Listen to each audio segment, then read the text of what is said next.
I don't know if resumes and technical skills were ever enough. I think that, we've always needed to be on our game when it comes to networking and how we talk about our experiences and how we showcase the soft skills that are really going to show employers whether or not we're a good fit for their workplace and that they're a good fit for us.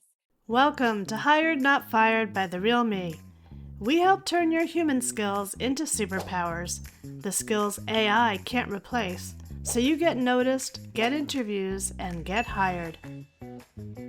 Hi there. Welcome to Hired Not Fired. I'm excited to introduce this week's guest.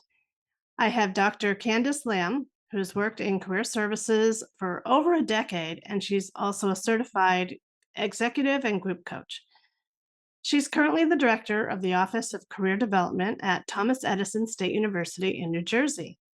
Welcome, Candace. Hi, thanks. I'm so happy to be here. Well, I am really happy to have you on the show because you've seen career talent from so many angles. From students, staff, employers. And that perspective is really something that our listeners can get a lot of value out of. You've also worked across multiple institutions, right? You've been at large public universities, private, graduate, engineering, and you even have some experience in public health, right? I do. Yeah, so thank you for coming to share your wisdom. Why don't we dive in and let me just ask the first question. Why are resumes and technical skills no longer enough anymore for Gen Z, for new early career hires? Oh my gosh, that is a great question. And I think that my answer is sort of twofold. One, I don't know if resumes and technical skills were ever enough. I think that, we've always needed to be on our game when it comes to networking and how we talk about our experiences and how we showcase the soft skills that are really going to show employers whether or not we're a good fit for their workplace and that they're a good fit for us. I think that the biggest thing that is happening now is that, we're just told that with the job market, we need to really be focused on the resume. We have to have those hard skills. And that means that with the pendulum swinging in that direction, that focus on building relationships, making connections, and then learning how to develop soft skills and then effectively communicate them has really fallen by the wayside. So I think that is a big part of it. And I think that the second part is that we need to focus on teaching students how to gain those soft skills that they're likely not getting in class. They can absolutely take a coding course, for example, and be able to put that immediately on a resume. But when I talk to students about soft skills, I say, when you say team player, what does that mean? Because my definition of team player might vary greatly from yours. And so you need to know what it means that you're a team player. What role do you take? Because those are the things that employers are going to want to go deeper on when it comes to interviewing and getting to know you. Wow, yeah, that's so true. And you mentioned my favorite word, soft skills, and the role they play. And I know you speak a lot about the hidden curriculum that students aren't explicitly taught. So is that what you're talking about here? That is definitely a part of it. I began my interest in the hidden curriculum began because I was the first in my family to finish high school and then to go on to college. And during that time, I realized how many kind of unspoken things, these sort of secret handshake things that I just didn't know. So that became a passion for mine when it came to first generation college students, students from marginalized or historically underrepresented communities. But what I'm seeing now is that the curriculum seems to be hidden from most people. Part of that for me is demystifying that for students and not only helping them to learn the things that they don't know or haven't been taught, but also going from a growth model of showing them everything that they do already know. They do have communication skills. They do have leadership skills. They do all of these things. but they're just not always aware of them because they don't always have formal words for them, or they don't recognize the importance of it on the job search and in the workplace.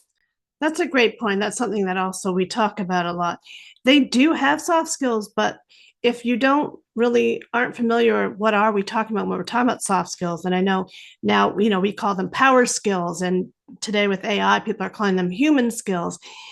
When you don't know that you've got these skills or how to leverage them in an interview, do you have any actionable pieces of advice for job seekers on what they can do about learning that hidden curriculum that will help them succeed in the interview?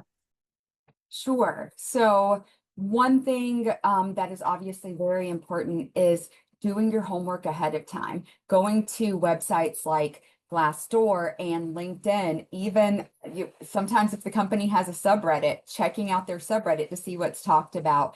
Looking at if you have a list of the people who you'll be interviewing with, or if you know the department that you're interviewing with, looking at their LinkedIn page, seeing what groups are they part of, what matters to them, looking at Google reviews of the company, trying to understand and pack as much information, because information is power, before you go into the job search, or excuse me, before you go into the interview. But I would say, another thing that I don't think gets talked about enough is there's a big focus when I do, I've probably done 5,000 mock interviews with students over my career. When I do mock interviews, the students are very concerned about saying the quote unquote right thing. They want to say, when I will ask, tell me about a time you had a conflict with a coworker, and they'll say, Candace, can we pause? What should I say? Which time should I share? And I say, I don't know what conflicts you've had with a coworker. Let's talk through some, and let's figure out which one would be a good fit based on what we know about this position. And so I think, though, that students and all job seekers are so focused on saying the right thing and trying to showcase that they're a good fit for the employers, that they don't spend enough time thinking about, is this the right fit for me? So two things aside from preparing for the interview, doing mock interviews, doing your research, a couple of things that I always emphasize when I work with students who are interviewing for positions is one, possibly, you have the opportunity to ask them questions. Utilize it. Don't just ask them questions because you know that you're supposed to, that that's the right thing to do during the job interview. Or, a lot of students will, and I was guilty of this when I was a student, I would just Google, what three interview questions should I ask an employer at the end of an interview, and go with whatever they said. And it was just another check mark. I asked my questions. They know I did that. Now let me send a thank you note and I'm done. But in actuality, when we say you're interviewing them too, I don't think enough people really take that to heart, which I understand, because the job market is very tough. Finding a position can be tough, and you do just want to be the right fit. But you don't want to focus so much on being the right fit that you get into something that's the wrong fit for you. And so what I always say to students is slightly change the question. I've been a part of several interview committees, and we'll be asked, tell me about your company culture, 10 times during the interview process. And so you sort of get a rote answer developed. You have the things that you're going to say. So I always encourage students, change it up a little bit. If you're meeting with someone who will be your immediate supervisor, instead of saying, what is your supervisory style? Say, tell me about, tell me about someone who's worked for you, who you felt like was a really good fit. What qualities of that relationship made them a good fit?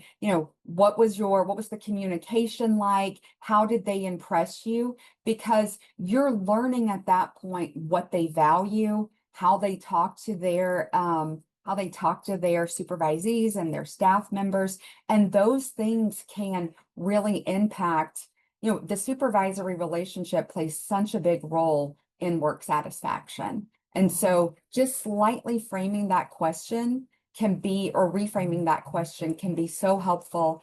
And the other thing I always recommend is pay attention to the unspoken things. I mean, we're talking about hidden curriculum. Um, pay attention to when you're met with silence about something, or you see glances between people. Pay attention to what people are wearing. How do they, if you are supposed to meet them at the reception desk, how do they speak to the receptionist? What are on their walls? What matters to them? Because sometimes you can glean so much information from what's not said. Wow, this was wonderful. You gave so much practical advice. I particularly love the questions, guidance on what kind of questions to ask, that questions that will impress, right? As well as help you figure out if you're a right fit. So thank you. I think we're going to have you come back because there's so much more I'd like to talk to you about. And I know you have so much more to share. So thank you, Dr. Candace Lamb. Yes, thank you so much for having me.